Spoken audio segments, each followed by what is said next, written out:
Item hash, SCP-023. Object Class, Euclid.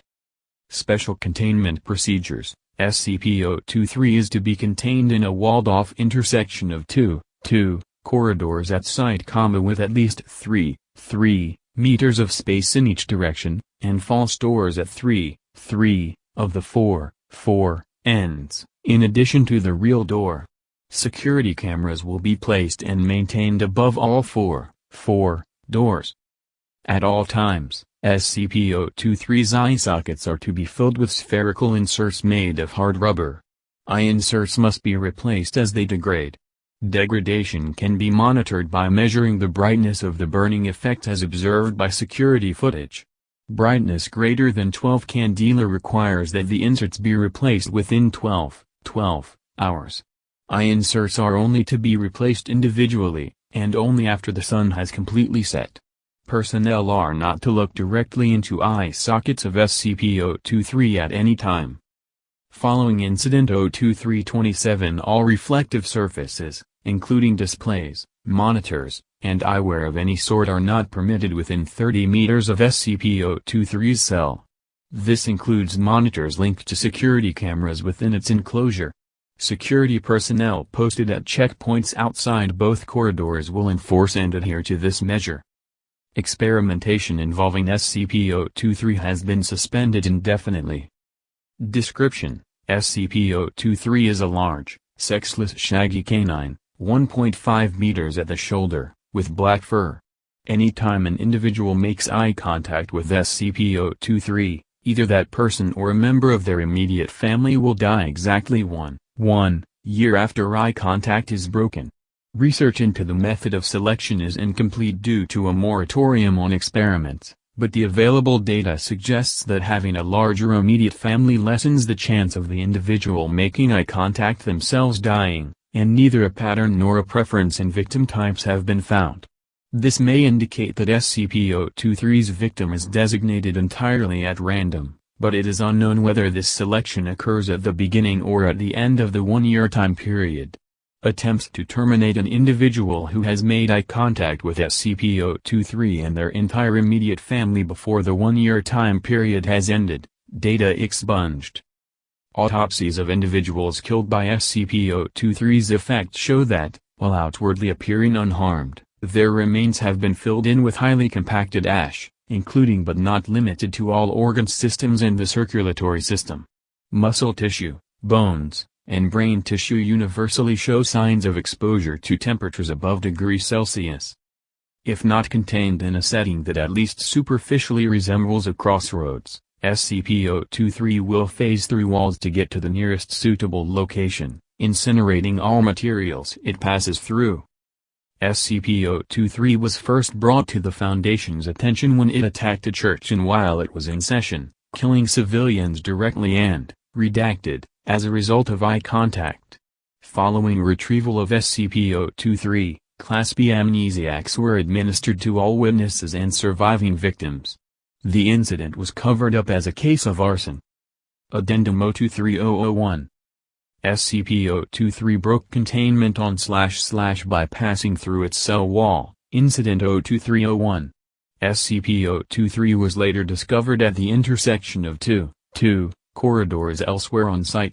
Agent noted SCP-023's similarity to a redacted.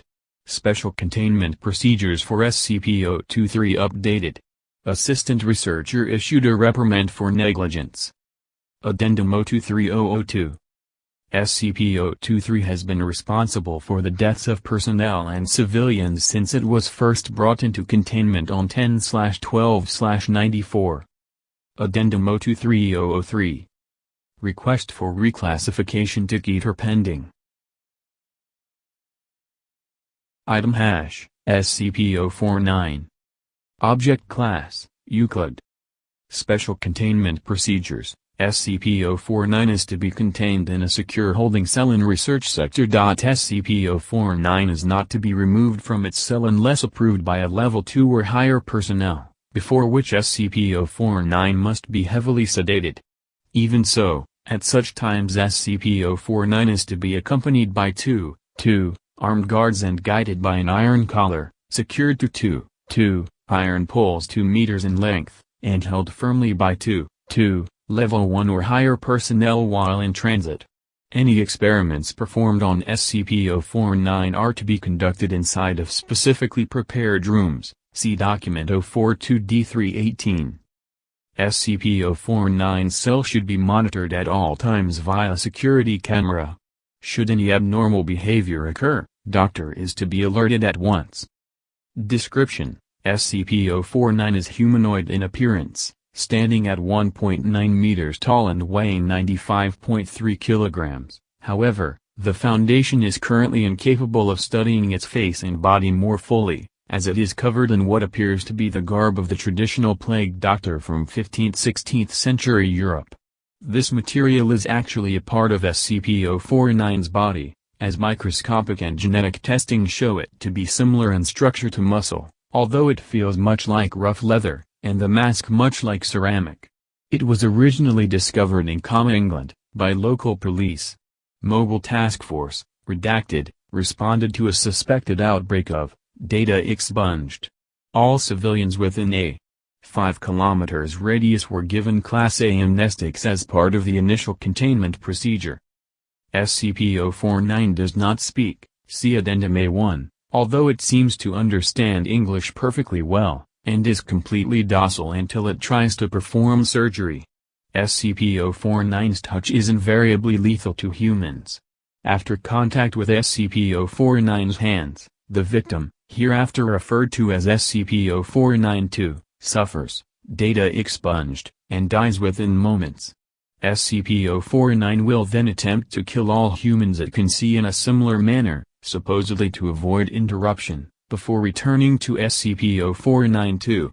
It produces a bag made of data expunged, containing scalpels, needle, thread, and several vials of an as yet unidentified substance, from somewhere within its body. Research has been unable to locate these tools when inside of SCP-049 through X-ray and similar techniques, and begins dissecting SCP-049-2, as well as inserting various chemicals into the body.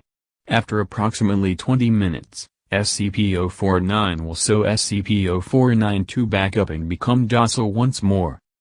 After a period of a few minutes, SCP-049-2 will resume vital signs and appears to reanimate.